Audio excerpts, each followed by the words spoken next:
Welcome to Lecture 8, Chapter 5. We've been talking in this lecture about the challenges of energy poverty and how they relate to the challenges of poverty more generally.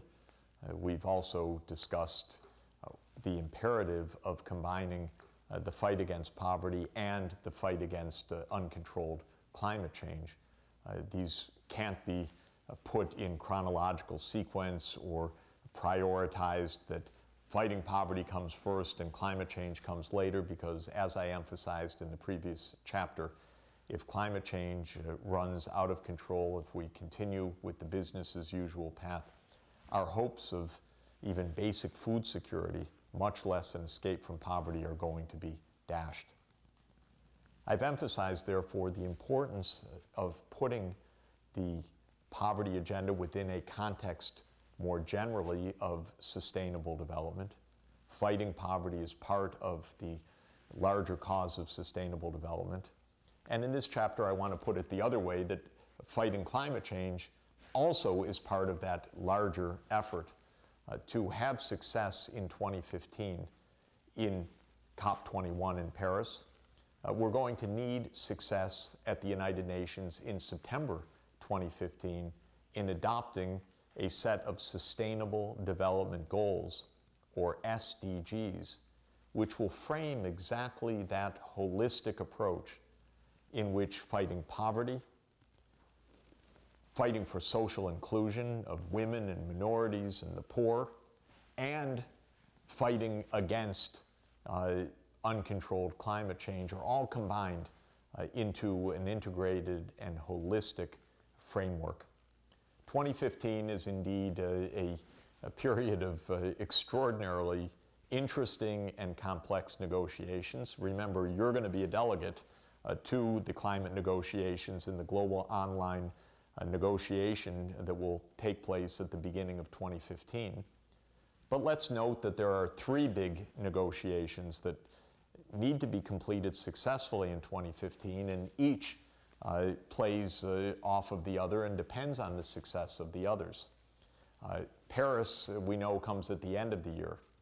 Before Paris comes the negotiation on Sustainable Development Goals in 2015, in September at the United Nations.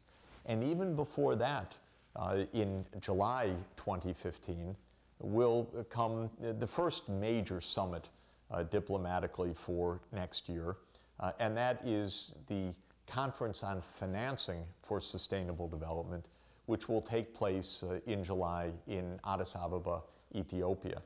What is that conference about? That conference is to help find the ways that poor countries can access electricity, the ways that we can help to finance the research, development, and demonstration of new technologies for low-carbon energy, the way that we can help to compensate countries that experience significant climate losses, a principle that was agreed in COP19 in Warsaw last year, that losses and damages from climate change should be compensated. So we'll have a conference on finance, we'll have a conference on sustainable development in general, and then we'll have the COP21 in Paris at the end of 2015.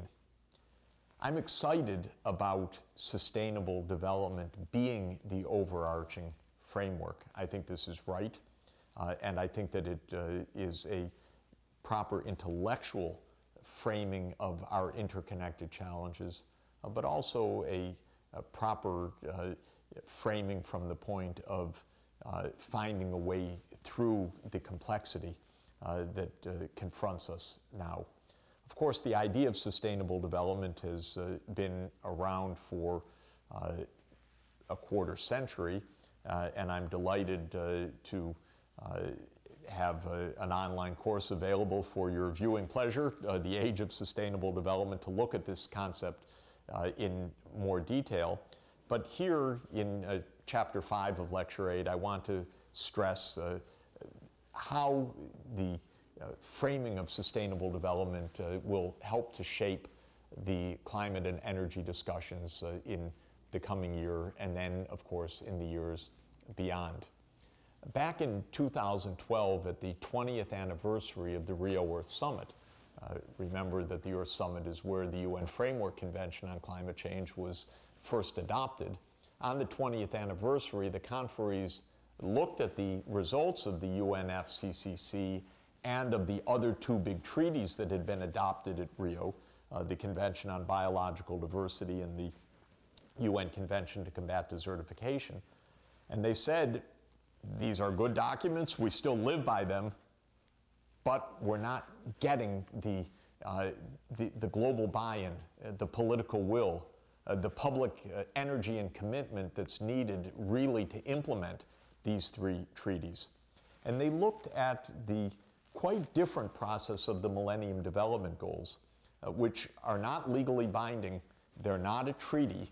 They were adopted as a spirit of the world, as a commitment of the world, but not in a legally binding way, back in September 2000 at the start of the new millennium.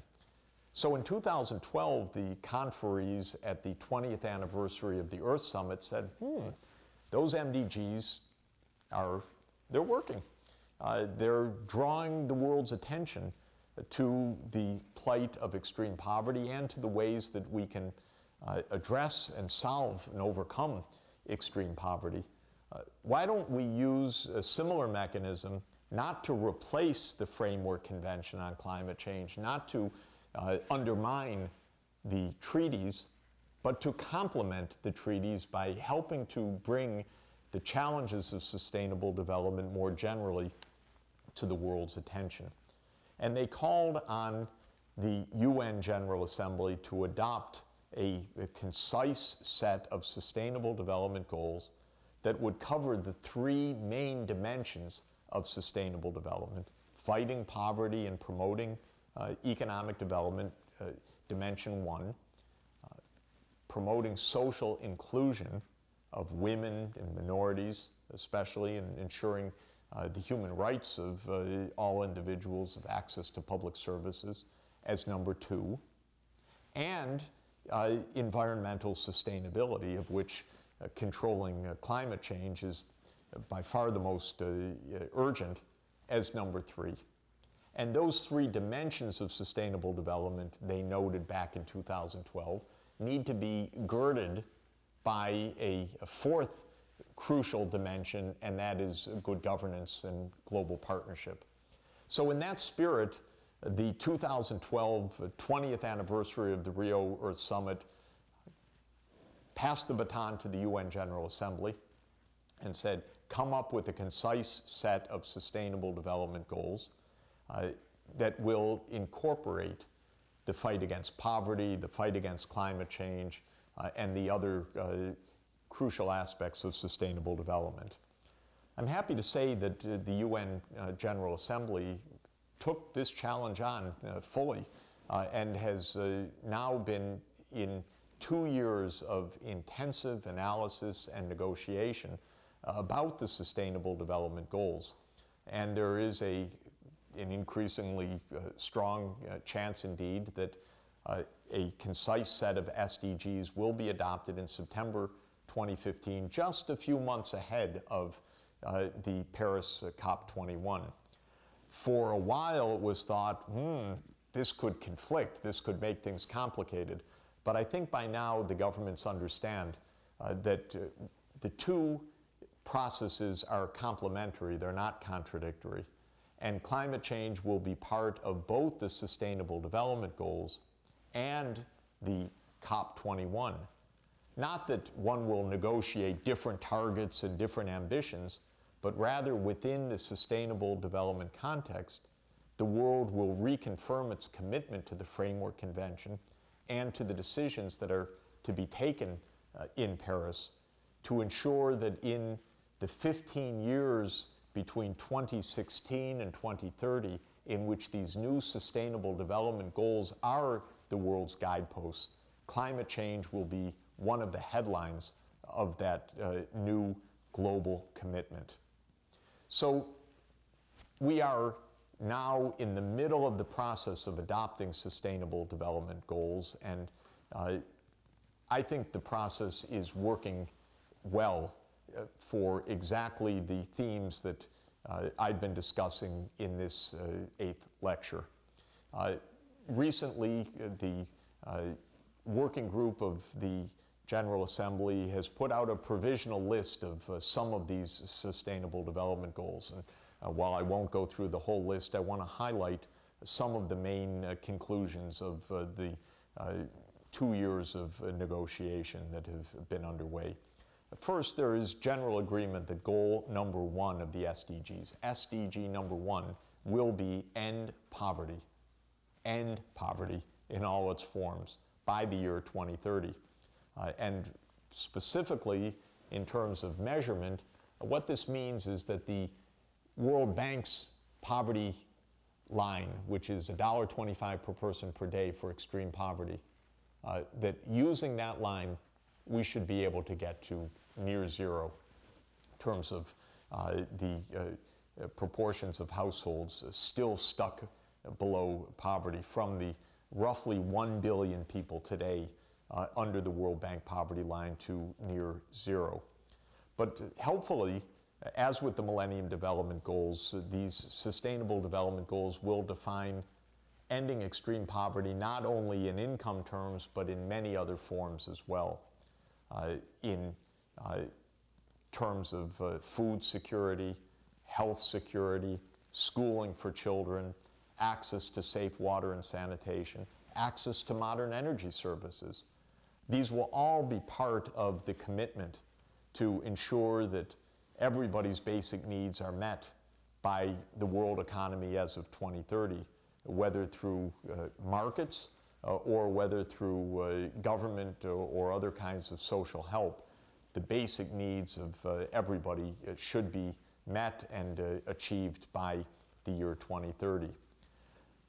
Goal number 2 on this new list of the UN General Assembly Open Working Group is to end hunger, to ensure food security. Now remember, as we just discussed, if climate change is running rampant, this is going to be an absolutely forlorn and failed ambition. We're going to have to improve productivity of agriculture, but at the same time ensure that the consequences of runaway climate change are not seen. Goal number 3 of the proposed list is to ensure health for all. That's access to health services. That means electricity in the health clinics. It means emergency transport to those health clinics. It means modern information systems also requiring electricity so that those clinics can run effectively. It means environmental health as well. It means that people are not choking and dying of indoor air pollution or the particulate pollution of coal-fired power plants and the smog of Asia's cities. And so again, the interconnection of the health agenda and the safe energy and climate change mitigation agendas. Goal number 4, ensure inclusive and equitable education for all children. Again, information technology, electricity in the classroom can play a very, very big role in this, and there are lots of innovations possible to bring education and information to places that right now don't have a book but could have the world of online information opened to them. Goal number 6 proposed by the Open Working Group is to ensure access to water and sanitation. Once again, modern energy services, pumped water, solar irrigation, solar systems for water safety, even for desalination in some locations, will be part of water security and therefore intertwined with energy services. Proposed goal number 7 of the Open Working Group is specifically about universal access to affordable, reliable, sustainable, and modern energy for all. This is good. Energy is put straight on the table, and the commitment to ending energy poverty as one of the most powerful tools to raising human well-being and ending other forms of poverty is now clear, and it's linked also strongly to climate change mitigation through the very strong emphasis on renewable energy sources, energy efficiency, and cleaner fossil fuel technologies, perhaps carbon capture and sequestration or other potential solutions. But the point is energy for all in a way that is compatible with the 2-degree centigrade carbon budget. Notably, proposed goal 13 is on climate change itself. This is extremely important. As I've been emphasizing, climate change is one of the absolute core aspects of sustainable development. This was contentious within the open working group.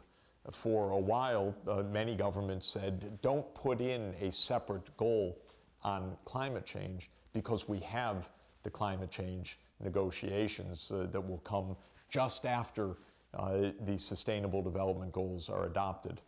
But that was not really the correct way to think about this challenge.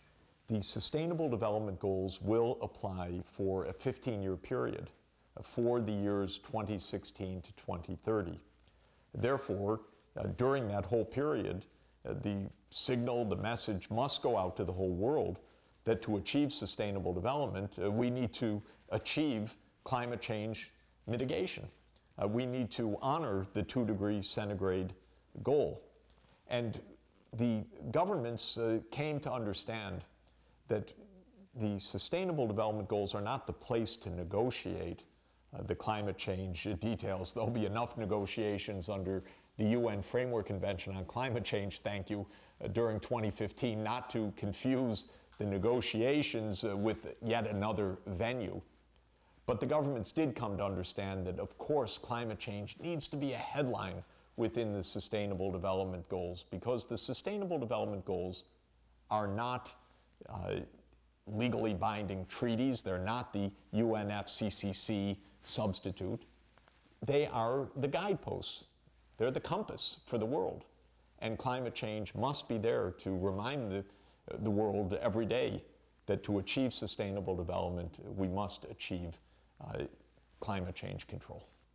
And finally, I want to emphasize that the poor countries have been saying throughout these negotiations, well, that's all fine and good. We like that goal on ending poverty. We definitely want energy services. But how? How is this going to be done? And the poor countries have insisted, therefore, that one of the goals be on what is called in the jargon the means of implementation. And this is the same jargon used in the climate negotiations as well. Where's the money on the table when it's needed? How will research and development be financed? How can we ensure that impoverished populations that by themselves cannot afford crucial needs on a market basis are nonetheless availed of those needs, whether it's health care or access to energy, through public services as a crucial way to meet their human needs.